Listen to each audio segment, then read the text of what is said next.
Olá, seja bem-vindo, eu sou o Rodrigo Amém e hoje nós vamos falar a respeito de cinema. Sim, cinema. Você sabia que o Capitão América é o personagem do cinema mais realista? Sabe por quê? Pois bem, os atores de Hollywood, quero dizer, os atores ricos, estão acostumados com esse negócio de mudar de corpo, mudar de aparência para viver novos personagens, não é? O ator pobre também muda de aparência, mas vai ficando mais magro por causa da fome de não ter trabalho. Isso é uma outra história. Você tem um cara franzino, magrinho, que toma uns negócios complicados lá, passa por uns procedimentos alternativos e ele vira um super-herói bombado, fortão, não é? Na vida real, alguns atores, até alguns comediantes, algumas pessoas que fazem seriados cômicos, de repente são convidados pela Marvel para estrelar filmes, aí eles deixam de ser senhores fofinhos, rechonchudinhos, para serem morambadões, malhadões. E a crua realidade dos fatos é que, de acordo com as fontes entrevistadas, não por mim, mas pelos jornalistas de Hollywood, 20% desses processos, desses procedimentos, são feitos com a ajuda de esteroides. Um exemplo disso foi o Jake Gyllenhaal, que para fazer o seu personagem marambadão, ele precisou usar um hormônio chamado HGH. Ou seja, um super-herói que era fraquinho e ficou fortão depois de tomar um negócio. Isso é muito mais próximo da realidade do ator que vai viver aquele papel do que, por exemplo, o ator que caiu num meteoro e foi adotado por uma família no Kansas e descobriu que tinha superpoderes.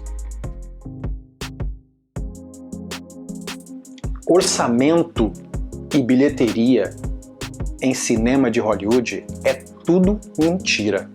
Sabe por quê?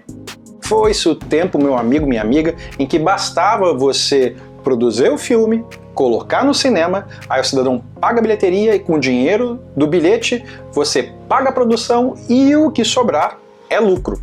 E tem muitas razões para isso. Uma delas, por exemplo, é que hoje em dia a maioria dos estúdios foi comprada por grandes empresas que têm acionistas e que, para quem os diretores, os CEOs, precisam mostrar rendimento, mostrar lucratividade. E às vezes acontece também deles maquiarem para baixo. Por exemplo, o ator que fez o corpo do Darth Vader só topou fazer o terceiro filme da primeira trilogia. O Retorno de Jedi, exatamente. Só topou fazer o Retorno de Jedi se ele tivesse uma porcentagem da bilheteria como seus royalties. Aí, terminada toda a divulgação global, falaram para ele: olha, me desculpe, seu Darth Vader, mas a gente não lucrou nada. O filme deu 0 de lucro. E o lucro geral do Retorno de Jedi tinha sido na casa dos 475 milhões de dólares. Como conciliar? O caso é que não dá para acreditar no que se fala em termos de orçamento e bilheteria na indústria do cinema. As cenas de amor, as cenas românticas, eróticas, não é? Aquele constrangimento de assistir Supercine no sofá com a avó, o pai, e de repente os atores tiram a roupa e a gente fica todo mundo fazendo de conta que não está vendo a mesma coisa. Pois é, mas não é constrangedor só pra gente não, pra quem faz a cena também é. Na verdade, por essa razão, os diretores tendem a preferir que essa cena seja a última a ser filmada, para dar tempo aos atores para se conhecerem, para explorarem melhores os personagens, para ficar mais à vontade com aquele processo todo. E ainda assim é um negócio difícil. Tem atriz que prefere usar dublê de corpo para não ter que se expor diante dos holofotes e mostrar suas imperfeições. E hoje em dia, em tempos de #MeToo, é ainda mais complicado. Existe agora um profissional chamado coordenador de intimidade, que é um cara cujo trabalho é garantir que todo mundo envolvido na cena de sexo esteja de boa por estar envolvido numa cena de sexo e que não vai rolar processo para nenhum dos lados, nem cancelamento no Twitter, etc e tal.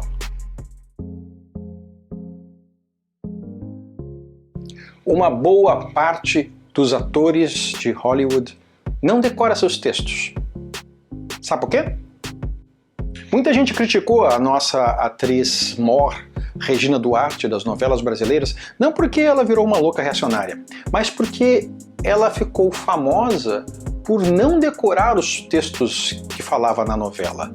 Ela utilizava um foninho microscópico dentro da orelha, onde o diretor da novela ia dizendo para ela, soprando as falas que ela precisava dizer a seguir. Uma prática que é conhecida como ponto eletrônico. A questão é que isso não é novidade. Marlon Brando, o grande mestre do cinema, ele costumava utilizar dálias, ou seja, fora do alcance da câmera, tinha um maluquinho com uma plaquinha com a fala que ele precisava dizer a seguir.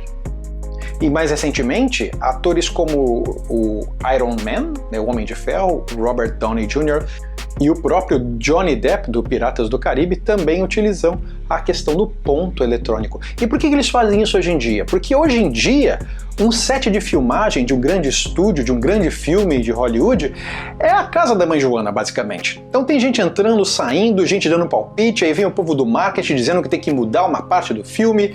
Então, o texto está em constante transformação, mudança, revisão, e é perda de tempo para eles decorarem uma versão que nunca será final. Então, ao invés de se dedicar a esta trabalheira de decorar o próprio texto, eles usam o ponto.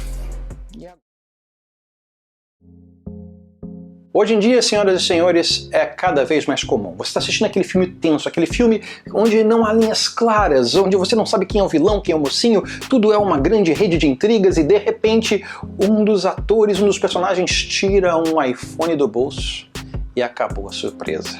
Aquele é o mocinho. Porque a prática de product placement, ou como a gente chama no Brasil, o famoso jabá, que é quando a gente coloca a marquinha, o produto exposto na cena. Sabe como acontece na novela, que a pessoa fica passando e tem o negocinho do Itaú atrás? Então, no cinema, nenhuma dessas marcas está lá à toa. Todo mundo que você vê no enquadramento pagou para estar lá e pagou muito bem, alguns milhões. E a Apple investe pesado em colocar os seus produtos nos filmes mais famosos de maior bilheteria. A questão é que eles fazem isso com um senão. Nenhum vilão pode utilizar produtos da Apple. O que significa que, se você está no filme e o personagem puxou um iPhone, é mocinho. Puxou um Android, é vilão. Agora, você sabe por quê. Mas agora eu quero saber a sua opinião. Se você ganhasse um Oscar na hora do seu discurso de agradecimento, que personagem dos quadrinhos você agradeceria e o que você diria sobre ele? Deixe a sua resposta nos comentários e a gente se vê no próximo Sapo o Quê?